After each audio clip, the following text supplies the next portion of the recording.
அது பேட்டரியா இருக்கட்டும், இல்லைன்னா பழைய செல்போன்ஸா இருக்கட்டும், எதுவா இருந்தாலும் அது உள்ள இருக்கக்கூடிய அமிலங்களாக இருக்கட்டும், கெமிக்கல்ஸாக இருக்கட்டும், இன்னும் லீச் இருக்கு அட்மாஸ்பியரா இருக்கட்டும், தண்ணி நிலத்துல, அதுவும் மறுபடியும் நம்ம உடல் நலத்தை பாதிக்கக்கூடிய ஒன்றாக மாறிக்கொண்டே இருக்கும்.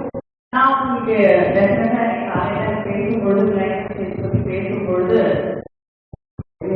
எல்லாருமே நம்ம எந்த அளவுக்கு இன்னைக்கு இந்த உலகம் வந்து ஒரு ரொம்ப பிரஜாயிகமா மாறி இருக்கு அப்படிங்கறத பத்தி அவங்க தெளிவாக எடுத்து சொல்லி இருப்பார்கள்.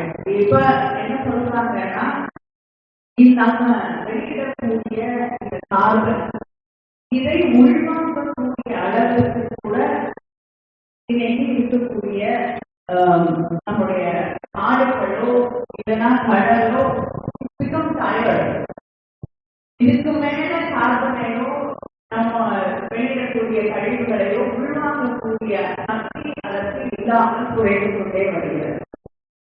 அப்படிப்பட்ட ஒரு சூழல்ல எதிர்காலம் எப்படி இருக்கும் அப்படின்ற ஒரு மிகப்பெரிய கேள்வி நம்ம முன்னாடி இருக்கு. இதெல்லாம் நம்மள எப்படி பண்ணணும், நம்மள எப்படி பாதிக்கும் அப்படின்னு நீங்க கேட்டீங்கன்னா, ஒரு காலகட்டத்துல கொஞ்ச நேரம் ஏசி இல்லாம இருக்க முடியும். இன்னைக்கு பல நேரங்கள்ல நமக்கு நாள் முழுவதும் வேலை செய்யக்கூடிய இடங்கள்லாம் வந்து நாள் முழுவதும் ஏசி தேவைப்படுது. உணவுப் பொருட்களோட விலை ஏறிக்கொண்டே போகிறது. நம்ம சுற்றி இருக்கக்கூடிய அத்தனை விஷயமும் அன்சஸ்டைனபிளா மாறி இருக்கிறதுக்கு காரணம் கிளைமேட் சேஞ்ச். பல ஊர்கள்ல அங்க வாழ முடியாத ஒரு சூழல் உருவாகி தண்ணி கிடைக்கல, வாழ முடியாத ஒரு சூழல் உருவாகி அங்க எதுவுமே அங்க இருக்கக்கூடிய விவசாயிகளுக்கு அங்க விவசாயம் செய்வது வந்து வாய்ப்பில்லாத ஒன்றாக அவங்களுக்கு வந்து அந்த எந்தவித வருமானமும் கிடைக்காத ஒரு சூழலை நோக்கி அந்த இடங்கள் மாறிக்கொண்டிருக்கக்கூடிய காலகட்டத்தை நினைத்து கொண்டிருக்கிறோம். அவங்க அத்தனை பேரும் தன்னுடைய வீட்டு வாசி யாருமே போன்னு சொல்லல. ஆனா அவங்க வாழ முடியாத ஒரு நிலைக்கு அவர்கள் தள்ளப்பட்டு அவங்க காலம் காலமாக வாழ்ந்த அந்த இடங்களை விட்டு கிளைமேட் ரெஃப்யூஜி தான். போர் இல்லை, வேற ஒன்றும் இல்லை. ஆனா கிளைமேட் மாறிய அந்த காரணத்தால் கிளைமேட் ரெஃப்யூஜி தான் அவங்க வெவ்வேறு இடங்களில் போய் வாழ வேண்டிய ஒரு சூழலுக்கு தள்ளப்படுகிறார்கள். இந்த சாய்ஸ் அது ஒரு வேலை. ஆனா வாழவே முடியாது, என்னுடைய மண்ணில் நான் வாழ முடியாது அப்படிங்கிற ஒரு நிலைக்கு தள்ளப்படுவது நம்ம தூத்துக்குடியில பார்த்தோம். சில வருஷங்களுக்கு முன்னாடி நீங்க எல்லாருமே பார்த்துருப்பீங்க. திடீர்னு தூத்துக்குடியிலே வரைக்கும் இல்லாத அளவுக்கு முழு மாவட்டம் முழுவதும் யாருமே எதிர்பார்க்காத அளவுக்கு மிகப்பெரிய அளவுல மழை வந்து தூத்துக்குடி திருநெல்வேலி எல்லா இடங்களும் மிகப்பெரிய அளவுல பாதிக்கப்படக்கூடிய ஒரு சூழலை நாம் பார்த்தோம். சில இடங்கள்ல இருந்து தண்ணி வழியது, தண்ணி வந்து தூத்துக்குடி போன்ற இடங்கள்ல வழுந்து, தூத்துக்குடி சிட்டியில வெளியில இருக்கக்கூடிய பல இடங்கள்ல வழுந்து தானாக போயிடும்.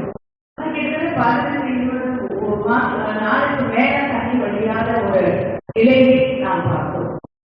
இந்த அளவுக்கு மழை யாருனாலும் எதிர்பார்க்கல. அதே நேரத்தில் இந்த அளவுக்கு வெப்பம், வெயில், தண்ணி இல்லாத ஒரு நிலையையும் நாம் மாறி மாறி பார்த்துருக்கோம். இதுதான் வந்து நாம் கண்ணுக்கு முன்னால இருக்கக்கூடிய நிதர்சனம். அதனால இதெல்லாம் நம்ம எப்படி அட்ஜஸ்ட் பண்ண போறோம் அப்படிங்கிறது இது ஒரு பார்க்கப்பட்டா டெஃபினட்டா நம்மளால பண்ண முடிஞ்சு சின்ன சின்ன விஷயங்கள். வேஸ்ட் எப்படி மேனேஜ் பண்றது, வேஸ்ட் எப்படி மேனேஜ் பண்றது அப்படிங்கிறது ஒரு சின்ன விஷயம். அதை தாண்டி நிறைய கவர்மெண்ட் பண்ண வேண்டிய நிறைய விஷயங்கள் இருக்கு.